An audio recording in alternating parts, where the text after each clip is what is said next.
Siegfried Idyll de Richard Wagner a ouvert le concert donné par l'Orchestre Philharmonique de Monte-Carlo sous la direction de Kazuki Yamada dimanche 27 octobre à l'Opéra Garnier. A suivi le concerto pour hautbois en ré majeur de Richard Strauss avec un soliste exceptionnel de virtuosité, de précision et de sensibilité, Mathieu Petitjean, premier hautbois solo de l'Orchestre Philharmonique de Monte-Carlo. Mathieu, ce n'est pas un succès ce soir, c'est un triomphe. C'est vrai que c'est une communion avec le public et avec les collègues, donc c'était très agréable. Et j'ai une petite pensée pour le jeune oboïste que j'étais. Quand la première fois que j'ai entendu ce concerto, je l'ai trouvé très compliqué.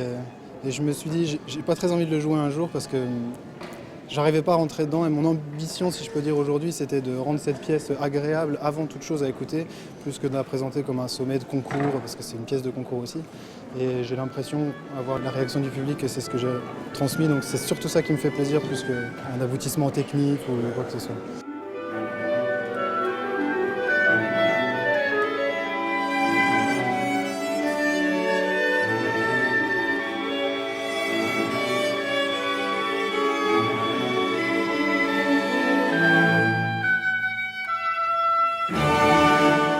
C'est un concerto très beau, mais qui doit être épuisant physiquement aussi, non? Alors oui, souvent on le compare à une étape du Tour de France.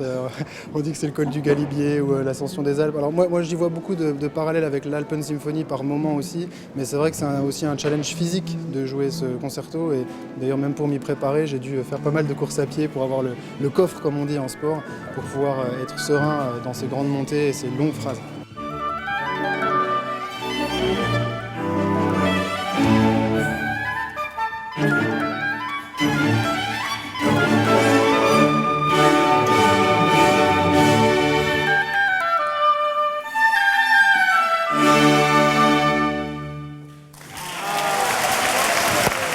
Qu'est-ce qui fait que vous avez choisi l'Orchestre Philharmonique de Monte-Carlo et comment vous y sentez-vous aujourd'hui? Écoutez, c'est un petit peu comme une histoire d'amour, puisque j'étais au milieu de mon histoire, ma carrière en Allemagne, et j'ai été invité à faire une série ici en remplacement finalement du hautbois solo qui n'était pas là.